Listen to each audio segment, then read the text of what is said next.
Duduk dengan mujahadah.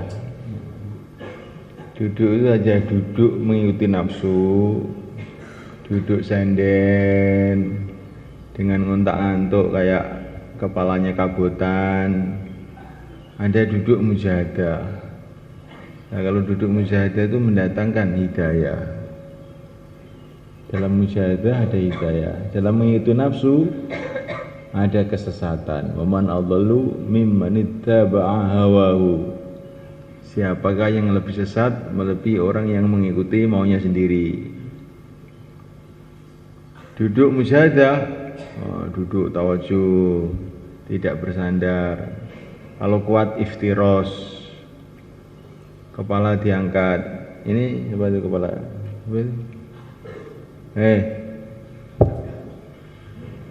Kepalanya diangkat. Pokoknya kalau belum diangkat semua nggak mulai bayan. Itu kamu dengan meletakkan di bawah kepala merugikan seluruh umat ini. Jadi berhenti bayan, nggak jadi bayan nanti.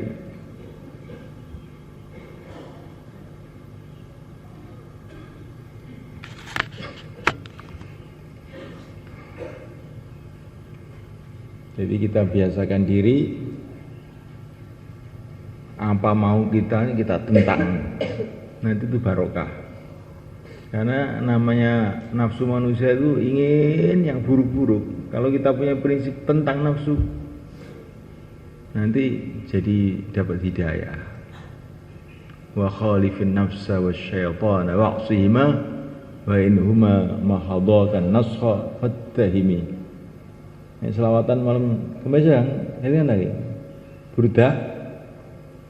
Wa khalifin nafsa wasyaitana wa'sihima wa in huma mahadakan nusha fattahimi. Tentang itu nafsu dan tentang itu syaitan. Kalau nafsu syaitan pura-pura saya ini ingin baik buat kamu, fattahimi, tuduh dia ini mesti bohong ini. Kok setan datang saya ini ingin baik buat kamu. Ini seperti setan dulu datang kepada mbah kita Adam. Inni lakuma laminan nasihin. Saya ini ingin baik loh, Dam, sama kamu. Ternyata malah menyusahkan. Nah, nafsu juga begitu.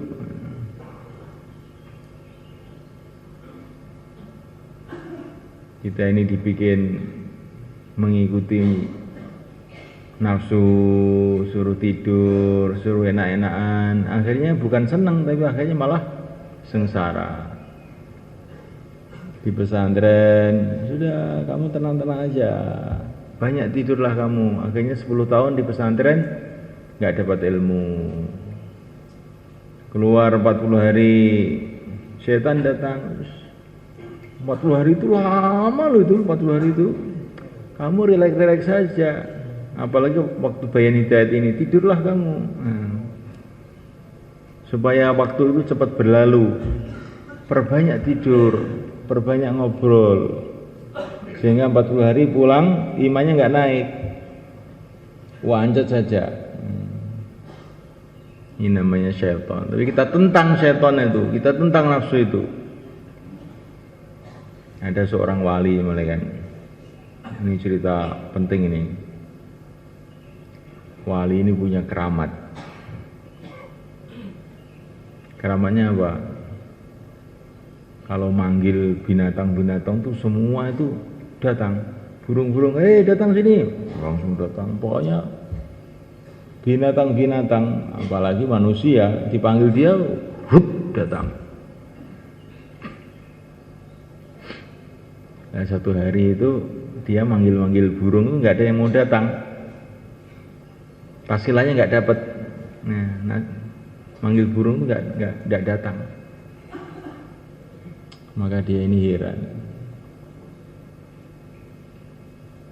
Salah saya ini apa? Dosa saya ini apa? Gitu. Ternyata dosanya itu apa?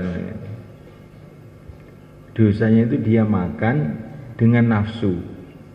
Biasanya itu makan itu musyahadah. Pokoknya saya makan tuh hanya karena perintah Allah, supaya kuat untuk amal. Udah, apa saja makanan, pokoknya asalkan ikut perintah Allah, bismillah. Nah, biasanya begitu. Tapi hari itu karena dikasih makanan enak sama temannya, makannya kok enak, wet, keramatnya hilang. Jadi orang itu kalau mengikuti nafsunya keramatnya hilang, nanti keluar nggak dapat taskilan. Nah sekali orangnya malah lari. Insyaallah kan? Gini Nizamuddin itu selalu saya dikasih cerita ini zaman dulu, bagaimana Syekh Nizamuddin Aulia, ya. Syekh Nizamuddin Aulia itu yang dulu ulama besar yang dikubur di itu dekat markas itu, sampai sekarang juga masih ada kuburannya. Beliau ini sakit, kakinya pincang, sakit, toklek, ketemu pendeta Hindu. Syekh, katanya pendeta Hindu, mau saya obati? Kamu bisa? Mau apa enggak? Katanya. Ya mau. Kakinya dipegang sama pendeta Hindu tadi, langsung sembuh. Maka Syekh Nizamuddin itu heran, oh kamu hebat betul. Apa yang amalan kamu? Amalan saya ini Syekh, kata orang Hindu itu, apa kesenangan nafsu saya tentang. Kalau saya ingin ke timur, saya ke barat. Kalau saya ingin ke barat, ke timur. Kalau saya ingin ngomong, diem. Kalau saya ingin diem, ngomong. Kalau ingin makan, nggak makan. Kalau sudah nggak mau makan, makan. Itu amalan saya. Dengan amalan itu saya jadi sakti saya. Kaki sakit tak pegang, langsung sembuh. Oh begitu. Sekarang saya mengajak kamu masuk Islam, katanya Syekh Nizamuddin. Iya, saya mau ikut, katanya. Nah kok enak saja, kamu kan pimpinan orang Hindu. Iya, tadi hati saya tanya, mau nggak masuk Islam? Nggak mau, langsung masuk saya. Nah gitu. Akhirnya jadi muridnya Syekh Nizamuddin. Nah, gitu caranya.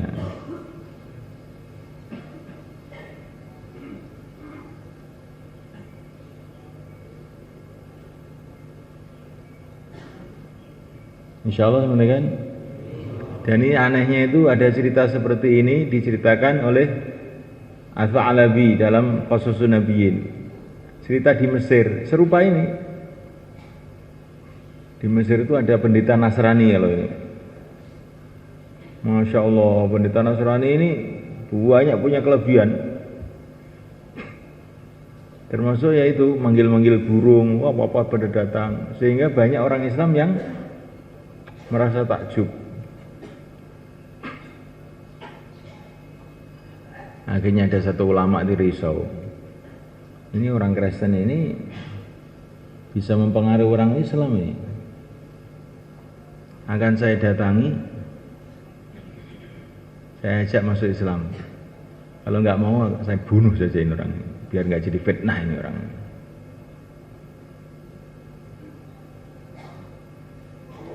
Maka ulama tadi datang kepada pendeta Nasrani ini.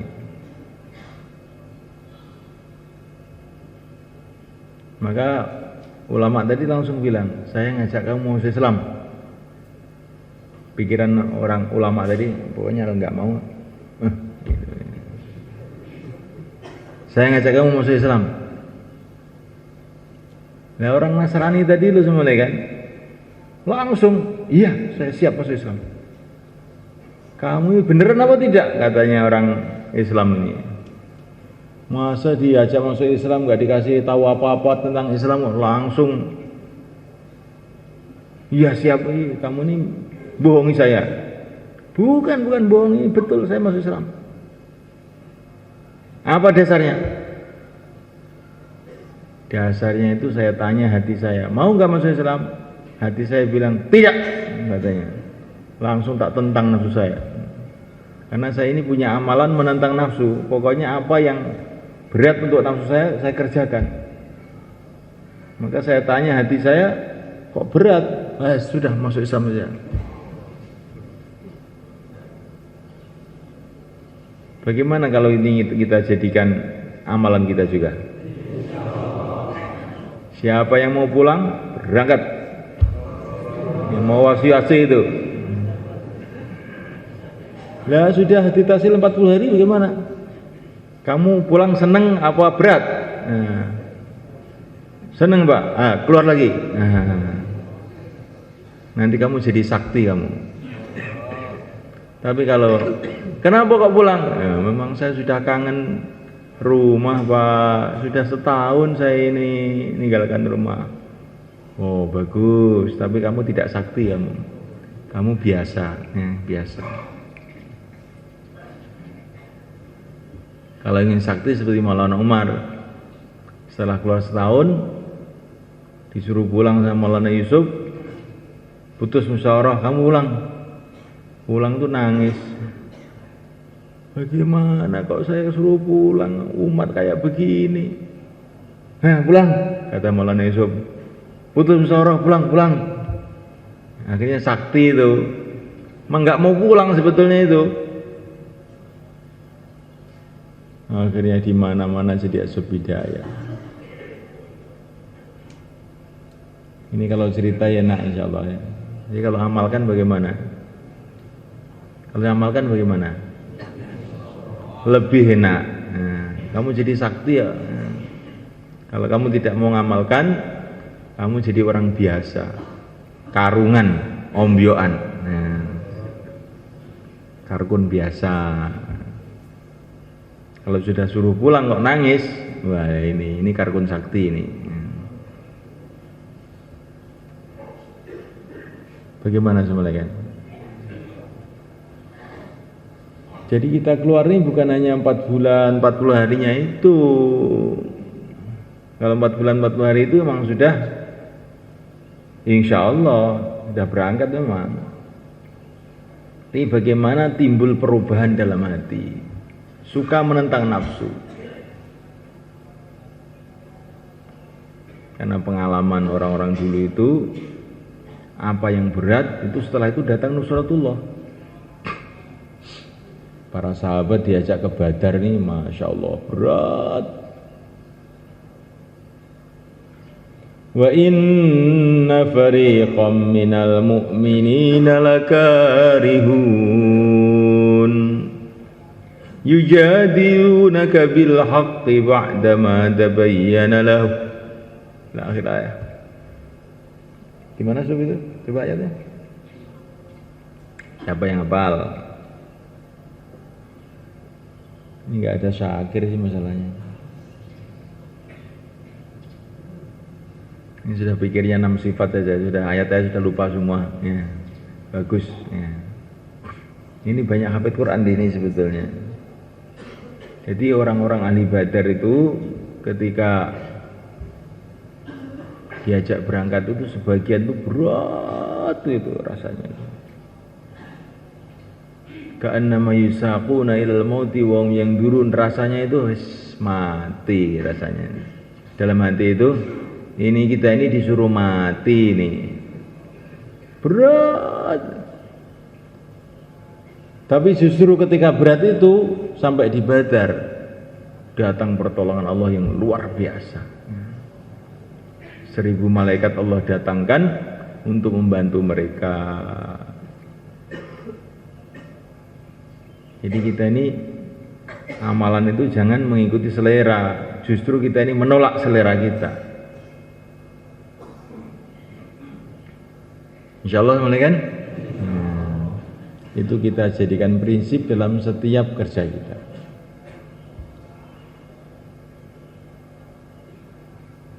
Ada seorang sahabat itu keluar itu jadikan amir sama Rasulullah itu. Maka ketika jadi amir dia ini merasa kayak hebat sendiri gitu. Maka pulang dimintai Garguzari oleh Rasulullah. Gimana? Kamu keluar bagaimana kamu? Ya Rasulullah, saya mohon kalau keluar lagi jangan sekali-kali saya jadikan amir. Kenapa? Kok hati saya kok jadi kayak sombong begitu hati saya. Ini sahabat kayak begitu. Apa-apa yang membuat hatinya itu agak kurang baik, bukan pokoknya yang mimpin harus saya, kalau yang mimpin bukan saya nggak mau saya keluar. Nah, yang bayan harus saya, yang jadi zamindar harus saya. Nah ini sahabat itu paling takut dengan begitu itu. Saya begitu.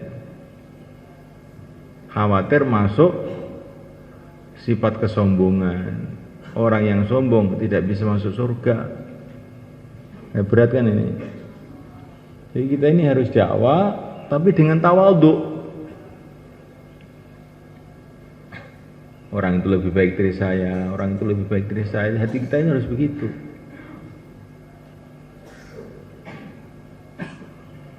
Sampai kepada orang yang maksiat pun kita husnudzon. Ya dia itu maksiat sekarang, mungkin besok jadi wali ya nggak tahu. Para sahabat dulu asalnya orang-orang kafir, tahu-tahu jadi wali-wali Allah. Maka ketemu orang itu senantiasa kita ini melihat kebaikan-kebaikannya, kemungkinan kebaikannya. Jangan saya merendahkan. Kalau merendahkan, bisa-bisa nanti kita malah merosot mereka yang naik. Ketika Sayyidina Umar masuk Islam, kan, itu sebagian orang-orang Islam itu nggak percaya. Dapat berita Sayyidina Umar masuk Islam, sebagian itu tertawa, alah berita bohong. Kalau untanya Umar masuk Islam itu ya masuk akal. Kalau Umar masuk Islam itu mana ada orang percaya bahwa berita kok aneh-aneh. Ternyata masuk Islam betulan. Dan nanti tadi sahabat yang mentertawakan Sayyidina Umar itu akhirnya di bawah Sayyidina Umar melejit sana ke atas. Kita tidak tahu semuanya kan. Nah kita ini dakwah dengan tawadhu. Man tawadhu'a lillah rafa'ahullah. Barang siapa yang tawadhu tapi karena Allah, bukan tawadhu karena supaya dianggap orang tawadhu. Saya tawadhu saja saya, biar orang-orang menganggap saya tawadhu. Ini namanya bukan tawadhu karena Allah, tawadhu karena orang, nggak ada nilainya. Tawadhu karena Allah. Saya ini tidak punya apa-apa, semua milik Allah. Tidak punya kemampuan apa-apa, semua dari Allah. Tawadhu karena Allah, Allah akan angkat derajatnya.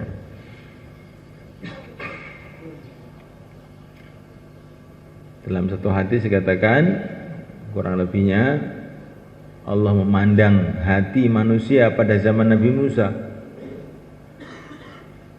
dan Allah melihat tidak ada hati yang lebih tawadhu melebihi hatinya Nabi Musa. Maka Allah angkat Nabi Musa menjadi kalimullah, mendapatkan firman langsung dari Allah. Saking tawadhunya. Dan Allah melihat hati zaman baginda Muhammad SAW.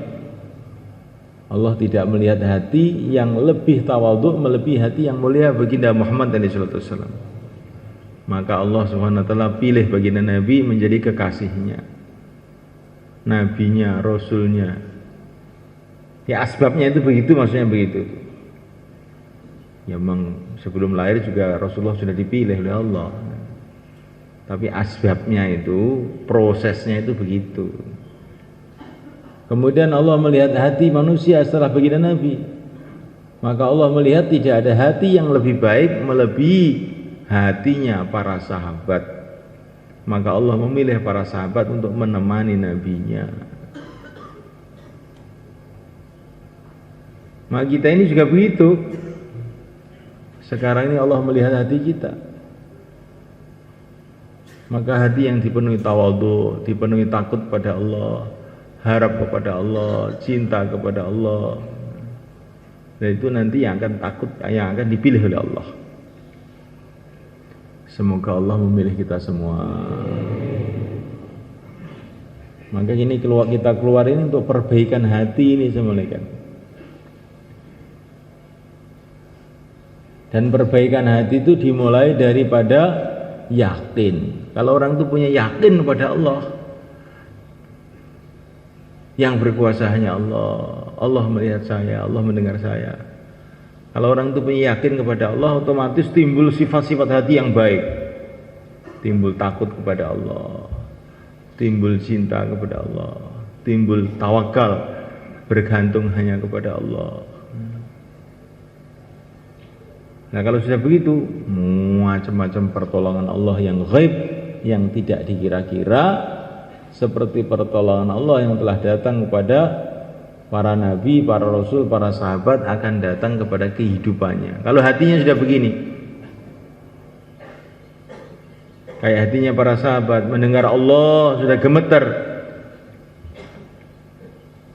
Nah ini hati yang sudah begini ini, nanti dia dapat pengalaman-pengalaman luar biasa. Hati yang cinta kepada Allah, contohnya seperti Sayyidina Abu Bakar, hati cinta itu datang kepada Rasulullah, ya Rasulullah, ini seluruh harta saya, terserah Tuhan, nanti kalau punya harta lagi akan saya setorkan lagi ya Rasulullah. Ya. Datang seorang sahabat yang lain, ya Rasulullah, ini separuh harta saya, semoga dapat pahala. Iya. Nabi itu tersenyum. Kok beda banget kamu dengan Abu Bakar, katanya. Abu Bakar korban seluruh harta, belum mikir pahala, pikirnya mau korban lagi. Pokoknya nanti kalau saya mau ada harta lagi, saya akan korbankan lagi. Kamu baru korban separuh sudah berharap pahala. Abu Bakar itu amat karena cinta. Orang itu kalau cinta itu sudah korban itu seneng gitu dok. Korban itu seneng. Pokoknya korban seneng.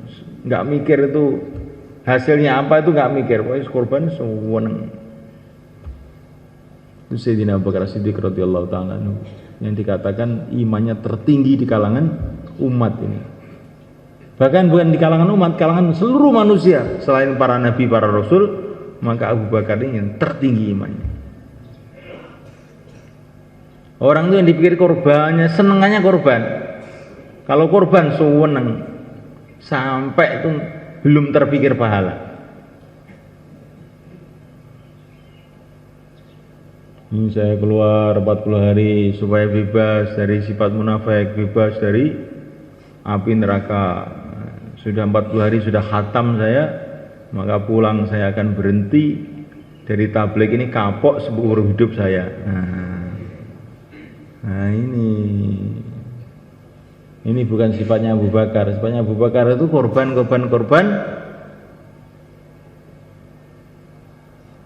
Wes seneng gitu dok. Semoga termasuk kita insyaallah. Kita ini belajar, bukan hanya sekedar belajar dakwah, tapi belajar bagaimana kita ini menjadi orang-orang dakwah yang diterima oleh Allah. Itu namanya sifat-sifat ahli dakwah, sifat-sifat dai.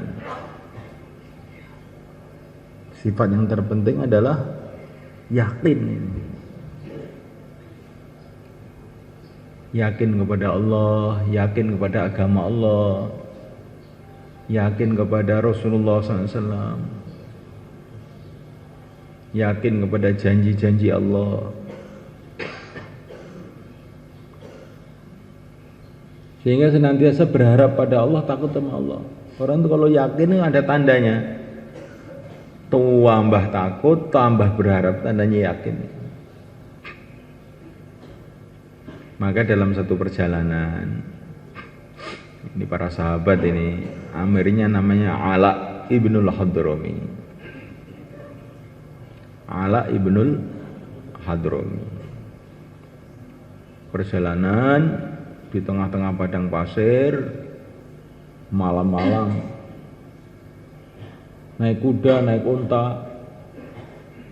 Setelah capek, mereka itu berhenti. Begitu mereka turun dari kuda, turun dari unta, nggak tahu sebabnya itu, tahu-tahu kudanya, untanya pada lari semua mereka. Sedangkan makanan mereka, minuman mereka itu di situ semua. Maka mereka itu di padang pasir itu, wah, sudah rasanya hati itu mati ini sudah. Di tengah-tengah padang pasir nggak ada makan, nggak ada minuman, nggak ada tunggangan, bagaimana ini? Sehingga mereka itu malam itu dalam keadaan betul-betul gelisah. Tapi amirnya Ala ibn Hadrami ini luar biasa memang orangnya ini. Yakinnya, harapannya kepada Allah itu luar biasa. Begitu datang waktu subuh, maka beliau bayan.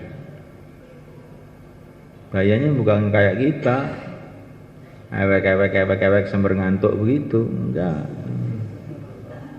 Ini tengah padang pasir, kendaraan semua sudah hilang, makanan hilang, minuman hilang. Itu lehernya itu saking hausnya sudah kayak mau copot.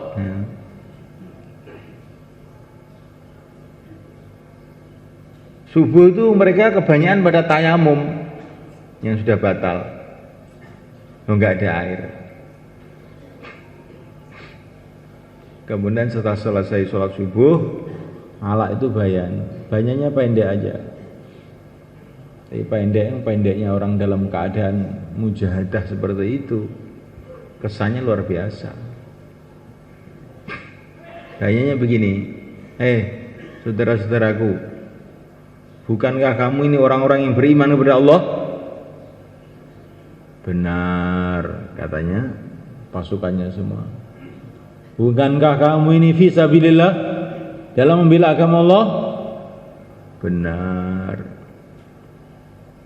Orang seperti kamu ini tidak mungkin disia-siakan oleh Allah. Pasti Allah akan menolong kamu. Ayo doa.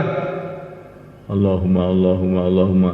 Diamini sama Ala ibn Hadrami. Doa diamini. Jadi doa diamini habis sholat itu termasuk amalan para sahabat ini. Bukan ngarang ini. Allahumma, Allahumma, ya Allah, haus ya Allah. Minta air, tahu-tahu hujan, bos. Wah, para sahabat-sahabat itu semua senang. Langsung pada minum, langsung pada mandi. Setelah selesai minum, mandi, tiba-tiba kuda-kudanya, onta-ontanya itu datang lagi semua. Nggak ada yang memandu, itu datang semua.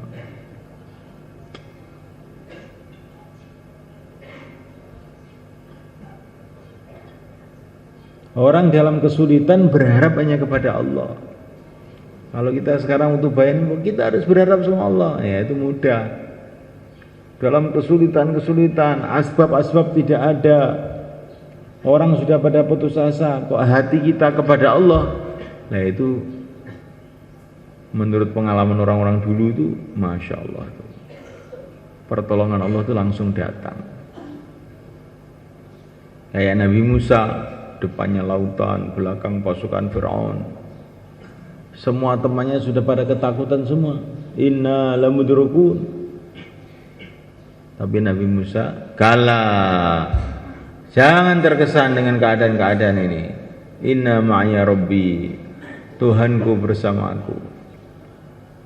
Di dalam keadaan sudah kepepet betul Nabi Musa itu, hatinya hanya bergantung pada Allah. Inna ma'ya Rabbi, Tuhanku bersamaku. Akhirnya datang pertolongan Allah. Kita nanti kalau menghadapi masalah-masalah sulit begitu. Insyaallah kan?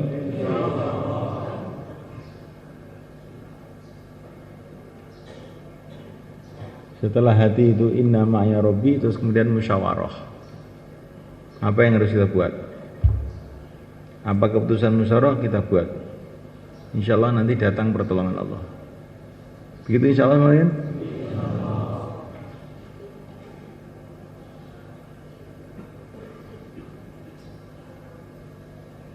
Sayyidina Ali datang ke Yaman. Ini sering saya ceritakan. Karena di sini ini ada rahasia yang penting kita renungi. Di Yaman beliau cuma bicara 5 menit, nggak ada 1 menit. Saya ini diutus oleh Rasulullah mengajak kamu masuk Islam. Gitu dok. Satu kabilah namanya kabilah Hamadan, kabilah besar sekali, satu suku di sana langsung masuk Islam semua. Kenapa ini kata-kata Sayyidina Ali ini kok begitu barokah ini? Rahasianya di mana? Padahal sebelum itu sudah dikirim jamaah selama 6 bulan di Yaman, gak dapat taskilan sama sekali. Dikirim Sayyidina Ali setengah menit gerudukan. Dikirim jamaah 6 bulan gak dapat taskilan blas. Ini dakwah itu kayak begitu itu. Ini bukan berarti jamaah yang 6 bulan itu nggak ada gunanya, bukan begitu. Cuman para ulama itu ingin ngambil pelajaran dari Sayyidina Ali. Kok pembicaraannya itu begitu berkah? Dari mana? Wallahu a'lam. Di antara sebabnya memang sebelumnya itu Sayyidina Ali memang sudah banyak berkorban, banyak bersusah payah untuk agama. Yang kedua, itu rahasianya itu di dalam perkataan beliau itu. Saya disuruh Rasulullah. Nah, inilah. Jadi beliau itu datang bukan atas nama pribadinya, bukan atas nama Ali bin Abi Thalib. Tapi dalam hati beliau ini, saya ini diutus Rasulullah. Saya ini penerusnya Rasulullah. Mengajak kamu masuk Islam. Orang itu kalau merasa meneruskan Rasulullah itu, merasa disuruh Rasulullah itu jadi punya kekuatan yang luar biasa. Ini ada jin mencuri makanan. Nah, yang jaga makanan itu Sayyidina Abu Hurairah. Jin, kamu kok nyolong makanan? Kamu tak laporkan sama Rasulullah nih. Jin ketakutan, jangan. Udah, jangan dilaporkan ya, jangan dilaporkan. Kamu saya ajari doa, baca ayat kursi, nanti jin-jin pada lari semua. Nah, jadi Sayyidina Abu Hurairah itu karena berbicara itu atas nama Rasulullah, itu jin-jin pada takut, gendruwo-gendruwo gak berani. Wong gendruwo kok malah ngajari ayat kursi, kan aneh dah. Ini gara-gara Abu Hurairah ini merasa dia ini memang diutus Rasulullah nunggu makanan itu, akhirnya gendruwo takut. Kita dakwah begitu. Kalau kita ini dakwah merasa betul-betul kita ini hanya menyambung lidahnya Rasulullah, meneruskan perjuangan Rasulullah, nanti barokah itu. Kayak Sayyidina Ali, kayak Abu Hurairah, demit-demit gak berani. Tapi kalau kita ini dakwah mewakili nafsu kita, mewakili kemauan kita, nggak ada kekuatannya, nggak dimakan setan nanti kita ini. Insya Allah kan? Tanamkan dalam hati saya itu dakwah itu hanya meneruskan Rasulullah. Kalau jauh lah, kalau khususi, sebetulnya saya ini tidak layak ngomong, tapi karena saya ini meneruskan Rasulullah, ini perintah Rasulullah, ya saya kerjakan. Nanti dakwah kita akan barokah. Biasakan memulaikan setiap amal apa saja, termasuk dakwah, termasuk taklim, termasuk ibadah, amal dengan syukur semulaikan. Seneng gitu loh amal itu. nanti amalan kita akan ditambah oleh Allah. Ditambah mutunya, ditambah barokahnya, ditambah apa-apa tambah. Karena itu jaminan Allah itu. Kalau amal dengan syukur nanti ditambah, tambah barokahnya, tambah kekuatannya, tambah. Jangan amal dengan cemberut.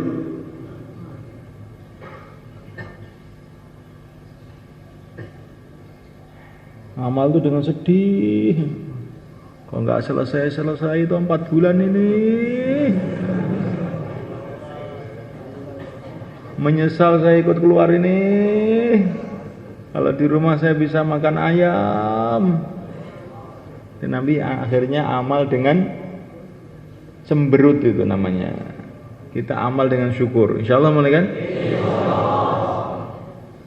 Amal dengan gembira. Fabidzalika falyafrahu huwa khairum mimma yasma'un. Amal itu dengan gembira. Orang itu kalau gembira enggak ngantuan. Kalau ngantuan itu enggak gembira itu.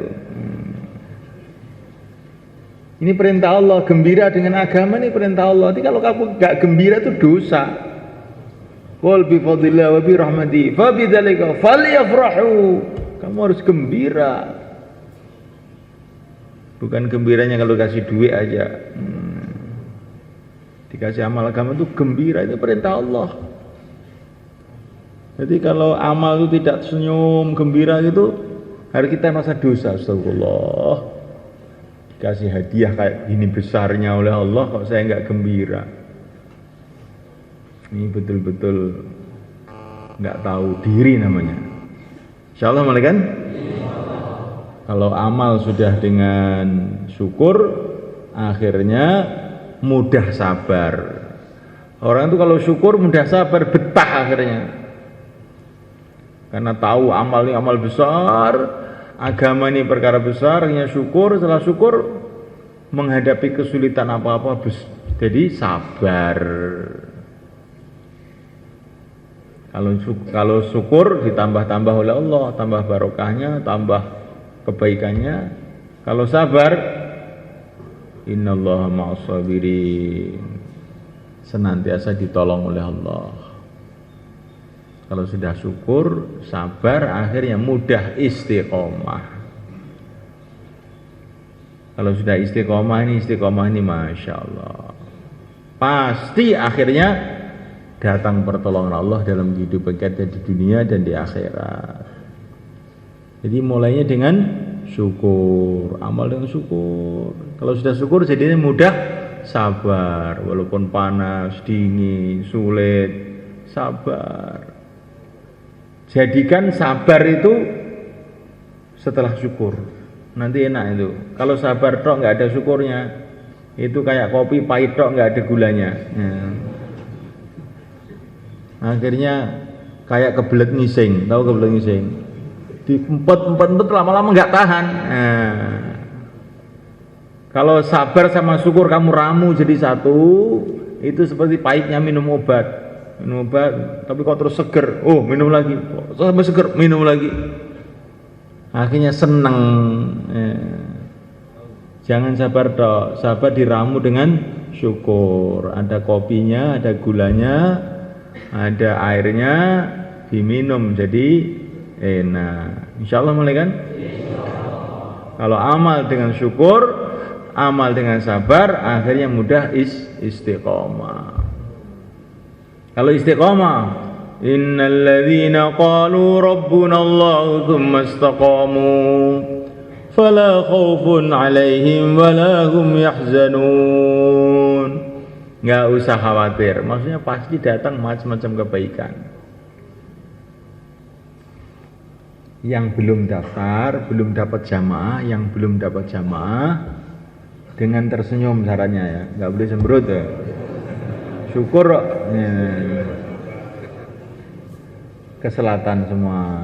Yang belum niat 40 hari, yang sudah 40 hari, mau 4 bulan atau mau berapa, itu ke selatan semuanya. Nah, gimana? Itu ke selatan semuanya. Nah, gimana?